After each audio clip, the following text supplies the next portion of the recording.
I consider the Trump administration a danger to the world that will disappear in 2020. What if I told you that Bill Gates, Greta Thunberg, Al Gore, George Soros, Prince Charles, and Cardinal Turkson were meeting in the mountains to plot a global new order to be established on the back of the COVID pandemic?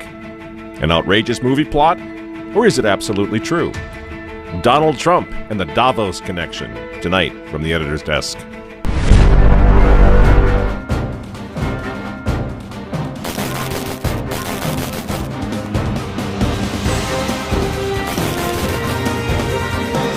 Hello again, ladies and gentlemen. Michael Matt coming to you once again from the offices of the Remnant newspaper. Here's something you're not apt to hear on mainstream media. Of the 18 million people in the world who've been infected with the coronavirus, 10.6 million have recovered. This is according to the latest figures from Johns Hopkins University. In other words, the vast majority of COVID patients fully recover. This doesn't even factor in the millions who've contracted it, recovered, and didn't even know they had it. Friends, we need to have a talk. I mean, let's be really clear right from the outset. COVID-19 is not a hoax, okay? Worldwide, over 650,000 people, mostly elderly, have succumbed to it. This is not a hoax. Even with skewed death reporting, which we know is going on all over the place, this is a very serious virus. But so was the H1N1, the swine flu of 2009, which claimed the lives of 500,000 people.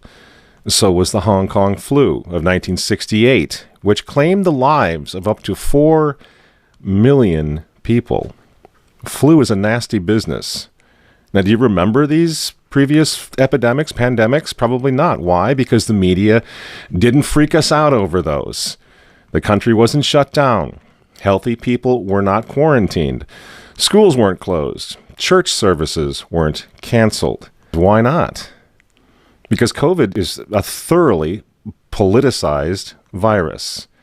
And we're getting conflicting recommendations from the experts that get just a little more absurd every week. Doctor, your colleague, Dr. Fauci, has suggested recently that goggles would work even better, or in addition to. You're talking about masks. People have come around to the reality of that. Are we going to look at more demands based on what Dr. Fauci has said? Well, I've seen really great face shields, and I've seen them around the country. You know, I've been out to 14 states. The administration sent me out, and I've gotten to see a lot of exciting face masks out there, and face masks that come from the bottom up. And I think that's really, the American people are innovative. Those are actually pretty easy and straightforward to make. Many universities and those who have printers are making face shields now. So these 3D printers can really increase that production, and I think others are making them, and they can be decorated. So, Dr. Well, no one's really interested in decorations. I want to know whether face shields or goggles is something we're going to hear next. I mean, this isn't even funny. I'm so glad to see the guys from Fox over there are openly mocking this woman. I mean, people are losing their jobs. They're losing their homes. They're losing their mental health over this. Their kids aren't going back to school. They can't go to church. And this delusional woman with the scarves thinks that we're going to get a kick out of decorating our face shields? This is day 170, I think, of the 15 days to slow the spread, Dr. Birx. Do you have any idea of what the hell you're talking about? Because it changes all the time. No wonder nobody takes these people seriously anymore. And so here's the thing, friends. We need to get very serious about it. We need to have a serious conversation about it. Here at The Remnant, we've been saying since March, since the outset of this thing, that it's not the virus that we're questioning. I don't want to get the virus. I know you don't. I know some of you have lost loved ones or friends or whatever from the virus. I've known quite a few folks now who've gotten it. I don't know anyone who died. Everyone who I know, thanks be to God, has recovered. But it was never the virus that's the problem. It's the political exploitation of the pandemic, the COVID pandemic, that really, really must give all of us now serious cause for concern about the future. They're not playing games here. This isn't going anywhere. This isn't going away. And don't take my word for it. I wouldn't expect you to do that anyway. Let's talk about Davos, Switzerland. Here's where the leaders of the world are admitting exactly what I'm saying, that this is a Trojan horse. Now, in Davos, they call it the Great Reset, and it's scheduled now to kick off in January 2021. And if you want to know what's really going on here, if you want to know why the schools are probably, many of them are not going to open in the fall, if you want to know why you're wearing that dehumanizing face mask, even in your car, look to Davos. Now is the historical moment, the time, not only to fight the real virus, but to shape the system. We have a unique but rapidly shrinking window of opportunity to learn lessons and reset ourselves on a more sustainable path. What is it that would make it so that history would look at this crisis as the great opportunity for reset? The Great Reset is a welcome recognition that this human tragedy must be a wake-up call. The world's problems fit on three sides of a triangle. It's one versus many, man versus nature, and the unfortunate foundation is long-term versus short-term. Any recovery stimulus should have green conditions attached to it. We have to change our economy dramatically in the next 20 or 30 years, and the next 10 years is absolutely decisive. The recovery has to be greener than any of the previous recoveries. And then we need to couple that with new initiatives to equip more people with the digital skills they'll need. We have to live up to the expectations which we have created, and we will do so. On June 2nd, 2020, just a couple months ago, the founder now of the World Economic Forum in Davos, Klaus Schwab, wrote an article on their website in which he just comes right out with it. He says that COVID pandemic represents a, quote, rare but narrow window of opportunity to reflect, reimagine, and reset our world, end quote. Those aren't my words. Those are his words. The world must act jointly and swiftly, says Mr. Schwab, to, quote, revamp all aspects of our societies and economies, from education to social contracts and working conditions. Every country, from the United States to China, must participate, and every industry, from oil and gas to tech, must be transformed, end quote.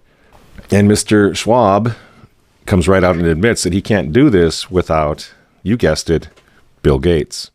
We are particularly committed to this initiative since the Forum has been at the origin in its annual meeting in Davos of the Global Fund, Gavi and CEPI, together with the Gates Foundation and other founders of those crucial organizations, particularly today.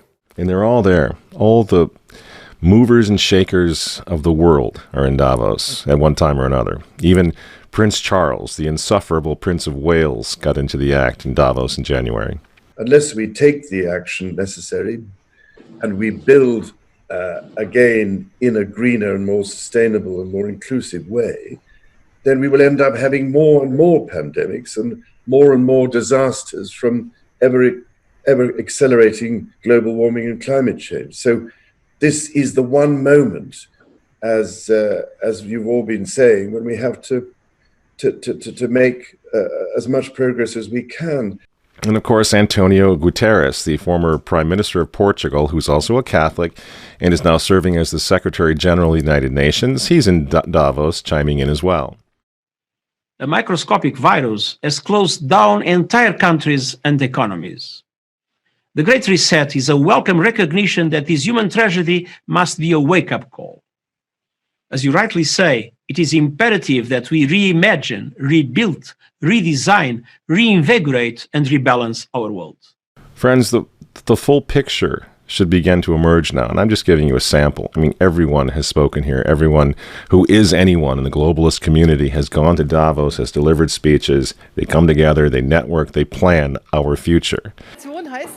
This transformation essentially means that the whole way that we do business, that we live, and that we have grown accustomed to in the industrial age, will have to be changed. We will have to leave that behind us in the next 30 years to go. This COVID thing is their golden opportunity, and they certainly don't want Trump or anyone else to fix the problem, certainly not prematurely. And this is what the war on hydroxychloroquine is all about. I mean, think about this. Why? You mentioned hydroxychloroquine and you get taken off Facebook? You get taken down from YouTube? Why? This thing's been going for 60 years. People use it all the time. Well, if you use it, you might have a heart attack, so we got to condemn that. Why are they doing this? This is a therapeutic that works for a lot of people. Doctors all over the place are using it right now, but they don't want it. Why? Why? Because it's not a vaccine. Because it might fix the problem. This is why those frontline doctors in the white coats, that's why they were banned from social media. Many of them are now losing their jobs. They were frontline heroes. And all they did wrong was come out and talk about fixing the thing now. Not waiting 18 months. You're not waiting for a vaccine. But how they're fixing and healing people right now. Doesn't that make you just a little suspicious? Because, see, the problem is these frontline doctors in the white coats, if they're right, and COVID can be cured without 7 billion doses of Bill Gates' vaccine, well, the Great Reset that they keep talking about in Davos, Switzerland, the Great Reset will be dead on arrival. And all of us will go back to life as we knew it. This is why the 2021 Davos Summit now, 2021, it's coming right up after Christmas, the Davos Summit. And the Great Reset, they need President Joe the Catholic Biden to hand us, the United States, over to them if he wins this election. This is why they're trying so hard to take Donald Trump down. Biden is not a serious candidate. We can all agree on that, right? He's not serious. The poor fellow. He's in his dotage now. So what are they doing? They don't want a serious candidate. I'm not talking about on the right. I'm talking about on the left. They don't want someone who's going to be serious. Everyone with a pulse knows Joe Biden can't do this job. What's he doing there then? In my opinion, he's the personified monument to the U.S. presidency that the mob will tear down in January. They need to reset everything, including the politics of the United States, the governance of the United States. Besides that, old Joe the Catholic Biden has always been a New World Order guy. The affirmative task we have now is to actually create a new world order. And of course, friends, we hear a lot about the Green New Deal and all of that, right? We hear Francis with his Laudato Si encyclical and all of that. They're all working together, aren't they? The Davos 2021 Summit works closely with something called Climate Reality Project. And guess who runs that? The respected trustee of the World Economic Forum, Albert Gore. This crisis, the climate crisis, is way worse than people generally realize. Way worse. It is getting worse still way faster than people realize. The burden to act that is on the shoulders of the generation of people alive today is a challenge to our moral imagination. But this is Thermopylae. This is Agincourt. This is the Battle of the Bulge. This is Dunkirk. This is 9/11. We have to rise to this occasion. I can't believe this guy is still knocking around. It's unbelievable. It's like a spoof, isn't it? It's Al again. I mean, and it's the same. And Davos brings them all in, all the ghouls from the globalist swamp. Our house is still on fire. Your inaction is fueling the flames by the hour. And we are telling you to act as if you loved your children above all else. And of course, drum roll please, Davos, Switzerland has its elder statesman, George Soros.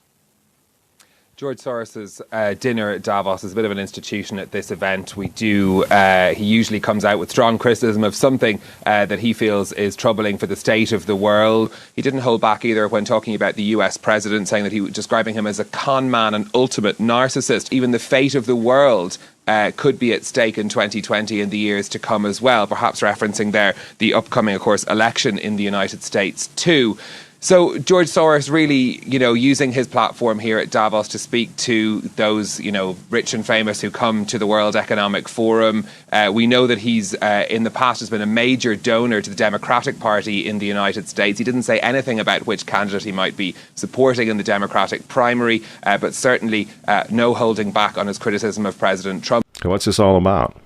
I think I think we all sort of in our hearts, we kind of realize what's going on here. This is not about COVID anymore. This is about a reset of everything. And the United States of America is in the way right now of all of it. So they are destabilizing our entire country. The Great Reset, then, politically, economically, it wants to implement massive socialist programs and, of course, global climate change along the lines of the Green New Deal. The regulation is going to be unbelievable, and no country will be allowed to opt out of this. Why? Well, if an individual country opts out of the Great Reset, they're going to be endangering the whole world community, the whole world, through future pandemics that will be caused by climate change, Al Gore says, and overpopulation, says Bill Gates. You see how it works? No country will be allowed to opt out. This is what we're facing in November. And if you think the Catholic Church is going to protect you from what's coming, from this globalist takeover nightmare, think again. We've been through all this before, leaving aside Pachamama, and leaving aside Laudato Si, which is the encyclical of the globalists. It's the encyclical of the United Nations. I'm sure that we have all read this magnificent encyclical that His Holiness Pope Francis has blessed us with. It's the encyclical of AOC. It's the encyclical of the Green New Deal. Leaving that aside, Francis has already announced the global economic reset of his own last year. I don't know what makes this man think that he's an economist. I don't know where he learned all of this down in Argentina, but he's an amazing guy. He knows everything but theology. Ever notice that? He already announced his coming global economic reset. He calls it, in his humility, the economy Francesco, the economy of Francis. Remember? We showed you a bit of this. I'll show you a little more here. I will come for the economy of Francesco because we need a new economy, a new vision, and the teachings of Pope Francis in Laudato Si and in other teachings help to give us the pathway to a better world. Isn't that something? Now, this was announced last year, mid-2019. It's almost as if Francis knew that the COVID pandemic and the resulting economic collapse were coming. I wonder how he knew that. Isn't that weird? That he was already calling for an economic reset? Well, poor Francis, he couldn't make it out to Davos back in January when the big party happened. But he did send his representative, the globalist cardinal, Peter Turkson, in his place. Ladies and gentlemen, I'm pleased to welcome His Eminence Cardinal Turkson, Prefect of the Dicastery for Promoting Integral Human Development of the Vatican City-State, with a special message from His Holiness Pope Francis. Your Eminence, it is a pleasure to welcome you back to Davos. The stage is yours. This is to Professor Klaus Schwab, Executive Chairman of the World Economic Forum. As the World Economic Forum celebrates its 50th anniversary, I send greetings and prayerful good wishes to all taking part in this year's gathering. Everyone's in on the Great Reset. Well, almost everyone. There's one guy who's got the power to do something to stop it, and you know exactly where I'm going. And they made a mistake. They tried to get Trump on their side, so they invited Donald Trump to Davos, I think a couple of times. But in January, when Donald Trump, I think, really began to see the beast that he was up against, he went to Davos, to the World Economic Forum, and he stuck a mega finger in their eye. We're committed to conserving the majesty of God's creation and the natural beauty of our world. But to embrace the possibilities of tomorrow, we must reject the perennial prophets of doom and their predictions of the apocalypse. These alarmists always demand the same thing: absolute power to dominate, transform, and control every aspect of our lives. We will never let radical socialists destroy our economy, wreck our country. 2 days after Donald Trump gave that speech, the 89-year-old leftist weirdo billionaire George Soros made an emergency intervention where, at Davos, once again, warning that the U.S. 2020 election will determine the, quote, fate of the whole world. Now, in the context of Davos, take a look at this one more time. This is a month after Donald Trump addressed Davos and stuck the MAGA finger in their face. Here's what Francis, the Vatican, and Jeffrey Sachs had to say in response. And it is a dangerous country right now. It will be absolutely dangerous if Trump wins re-election. Trump wins re-election. Trump wins re-election. Francis invited this guy to the Amazon Synod as an honored guest and advisor. He's also Bernie Sanders' advisor. What's he doing in the Vatican? Why is this guy who's a promoter for socialist, out and out socialist, Bernie Sanders, what's he doing advising the Pope? Why does he have entree to the Vatican, friends? Sachs supports abortion and contraception, but that's not a problem for the Vatican. For the Vatican, for Pope Francis, and for his friends at the UN, Donald Trump is the problem, obviously, friends. Clearly, I consider the Trump administration a danger to the world, but I regard it as a purely temporary phenomenon that will disappear in 2020. Do you get it? Do you see why there's so much hate for Trump? Because with all of his faults, again, he's the capitalist. He's not the globalist. He never will be one of them, which is why he pulled the United States out of the Paris Climate Agreement. Donald Trump pulled the United States out of the World Health Organization. That's Bill Gates and company. And now he's threatening to pull the United States out of the World Trade Organization. People say, yeah, well, Donald Trump got married twice. He's a bad guy. Really? He's right in the face of the demons on this, friends. Nobody ever said he was a saint. He's knocking the sacred cows of the United Nations down all over the world right now. The General Assembly routinely votes 185 against the United States on almost everything right now. And you remember, speaking of the United Nations, in November of 2019, again, right before COVID landed, Trump went to the UN on the floor of the General Assembly, and he declared war on globalism. Wise leaders always put the good of their own people and their own country first. The future does not belong to globalists. The future belongs to patriots.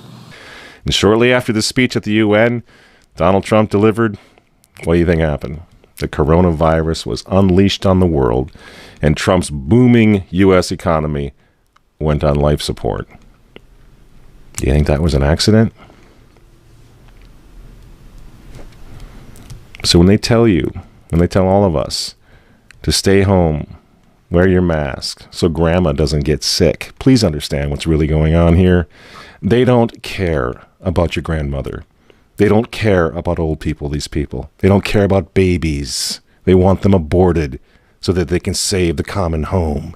Abort babies, millions of them all over the world. They don't care about babies. They don't care about old people. In fact, if you want to save your grandma, tell the globalists to stay the hell away from her. You remember how some of them, like Cuomo and characters like this, were running COVID recovering patients through nursing homes? That's how much they care about grandma. And the name of the game now is to bring the United States economy to its knees, get it out of the way, so that everyone will want the Great Reset. Make the new normal so intolerably abnormal that even you and I, maybe, at some point in the near future, will be begging for the vaccines because we'll be driven crazy by that point. Begging for whatever else is going to keep us safe according to our jailers and our handlers and our zookeepers. You see? That's what they want. That's why they keep using this term, new normal. You know what we do to fight back? Go to work. Go back to school. If you're healthy, take off the mask. And for heaven's sake, go back to church and pray that Trump wins in November. That's what the reset was all about. That's what the Russia hoax was all about. That's what the impeachment hoax was all about. Don't you see? For 4 years, I've been trying to stop this man because if he strengthens America, if he makes it great again, if he brings the economy back again, the reset won't happen. The New World Order is going to be set way back. Who knows when they're going to have another COVID opportunity like this one again, and they know it. So ask yourselves why they hate this man. These folks, these men, they hate God. They hate the unborn. They hate the traditional family. They hate you. And they hate Donald Trump, whose political opponents, by the way, right now are knocking statues of saints to the ground. They're beating up cops, and they're burning flags. You say you don't like Trump. I'm sorry, friends, but who cares? That doesn't really matter anymore. What you think of Trump's personality or his tweets. Look at the big picture. The choice is simple, friends. stand with America right now, or fall with the New World Order in the not-so-distant future. There's no other choice. I'm Michael Matt for Remnant TV, and we'll see you next week.